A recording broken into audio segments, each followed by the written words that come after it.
ಕಳೆದ 8 ತಿಂಗಳು ಅದ್ಭುತಕರವಾಗಿ ನಡೆಸಿರುವಂಥ ನಮ್ಮ ದೇವರು ಮತ್ತೊಂದು ಹೊಸ ತಿಂಗಳಿಗೆ ನಮ್ಮನ್ನು ಪ್ರವೇಶ ಮಾಡುವಂತೆ ಕರ್ತನು ಕೊಟ್ಟ ಕೃಪೆಗಾಗಿ ದೇವರಿಗೆ ಸ್ತೋತ್ರವನ್ನು ಮಾಡುತ್ತೇವೆ.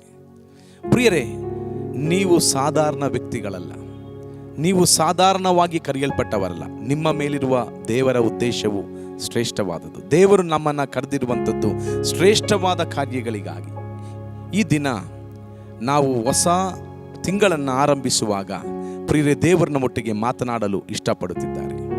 ಕಳೆದ 8 ತಿಂಗಳು ಅದ್ಭುತವಾಗಿ ನಡೆಸಿದ ದೇವರು ಈ 9ನೇ ತಿಂಗಳಿಗೆ ಆರೋಗ್ಯವಾಗಿ ಬಲವಾಗಿ ನಾವು ಪ್ರವೇಶಿಸುವಂತೆ ಕರ್ತನು ಕೊಟ್ಟ ಕೃಪೆಯನ್ನು ನೆನೆಸಿ ನಾವೆಲ್ಲರೂ ದೇವರನ್ನು ಸ್ತುತಿಸಬೇಕು. 9 ಎಂಬುದಾಗಿ ನಾವು ನೆನೆಯುವಾಗ ಒಂದು ಹೆಂಗಸು ಬಸರಿ 9 ತಿಂಗಳು ಅವಳ ಒಳಗೆ ಮಗು ಬೆಳೆಯುತ್ತಾ ಇರುತ್ತೆ. 9ನೇ ತಿಂಗಳಲ್ಲಿ ಅಷ್ಟು ತಿಂಗಳು ಬೆಳೆದಂಥ ಮಗುವಿನ ಪರಿಪೂರ್ಣ ಬೆಳವಣಿಗೆ ಉಂಟಾಗಿ ಗರ್ಭ ಧರಿಸಿರುವಂಥ ಹೆಂಗಸು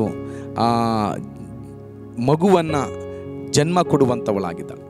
ನಾನು ನಂಬುತ್ತಿದ್ದೇನೆ, ಪ್ರವಾದಿಸುತ್ತಿದ್ದೇನೆ, ಈ ತಿಂಗಳು 9ನೇ ತಿಂಗಳು ನಿನ್ನಲ್ಲಿ ದೇವರು ಇಟ್ಟಿರುವಂಥ ಪ್ರವಾದನೆಗಳು, ನೀನು ಹೊಂದಿರುವಂಥ ಪ್ರವಾದನೆಗಳು ಅದು ಹೊರಬರುವಂಥ ತಿಂಗಳಾಗಿ ಮಾರ್ಪಡುತ್ತದೆ. ಈ ತಿಂಗಳು ಹೊಸದಾಗಿರುವಂಥ ಕಾರ್ಯವು ಪ್ರಾರಂಭಿಸುವಂಥದ್ದಾಗಿದೆ. ಪ್ರಿಯರೇ, ಕರ್ತನು ನಿಮ್ಮನ್ನು ಶ್ರೇಷ್ಠ ವರಗಳಿಂದ ಅದ್ಭುತಗಳಿಂದ ನಡೆಸಲಿ ಎಂಬುದಾಗಿರುವಂಥ ಪ್ರಾರ್ಥನೆಯಿಂದ ಈ ತಿಂಗಳಿನ ಸೆಪ್ಟೆಂಬರ್ ತಿಂಗಳಿನ ದೇವರ ವಾಗ್ದಾನಕ್ಕಾಗಿ ನಾವು ನಮ್ಮ ತಲೆಗಳನ್ನು ಬಗ್ಗಿಸೋಣ.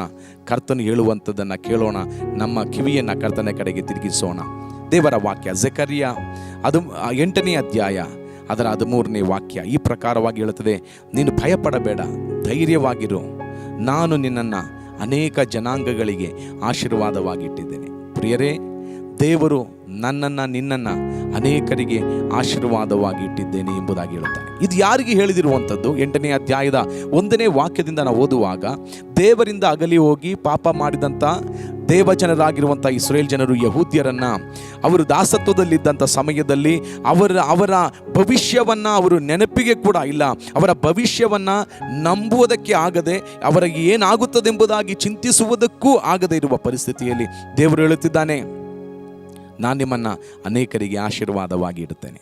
ನಿನ್ನ ಜೀವಿತದಲ್ಲಿ ಕಳೆದು ಹೋದ ದಿನಗಳು, ನಿನ್ನ ಜೀವಿತದಲ್ಲಿ ಅನುಭವಿಸಿದ ಕಷ್ಟಗಳು, ಇದು ಯಾವುದು ಜ್ಞಾಪಕ ಮಾಡಿಕೊಳ್ಳಬೇಡ. ದೇವರು ಇವತ್ತು ಹೇಳ್ತಾ ಇದ್ದಾನೆ, ನಾನು ನಿನ್ನನ್ನು ಅನೇಕರಿಗೆ ಆಶೀರ್ವಾದವಾಗಿ ಇಡುತ್ತಿದ್ದೇನೆ. 12ನೇ ವಾಕ್ಯವನ್ನು ಗಮನಿಸಿರಿ, ನಾನು ನಿನ್ನೊಳಗೆ ಸಮಾಧಾನದ ಸಮೃದ್ಧಿಯ ಬೀಜವನ್ನು ಹಾಕುತ್ತೇನೆ.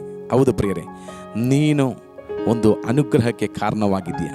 ನಿನ್ನಲ್ಲಿ ಸಮಾಧಾನವು ಅಭಿವೃದ್ಧಿಯ ಬೀಜವಿದೆ. ನೀನು ಹೋಗುವ ಕಡೆಯಲ್ಲೆಲ್ಲ ನಿನ್ನಲ್ಲಿ ಮಾತ್ರವಲ್ಲ, ನಿನ್ನಲ್ಲಿ ಸಮಾಧಾನ, ಬೇರೆಯವರಿಗೂ ಸಮಾಧಾನ, ನಿನ್ನಲ್ಲಿ ಸಮೃದ್ಧಿ, ಬೇರೆ ಹೋಗುವ ಜಾಗಗಳಲ್ಲಿ, ನೀನಾಗಿರುವ ಮನೆಗಳಲ್ಲಿ ಸಮೃದ್ಧಿ.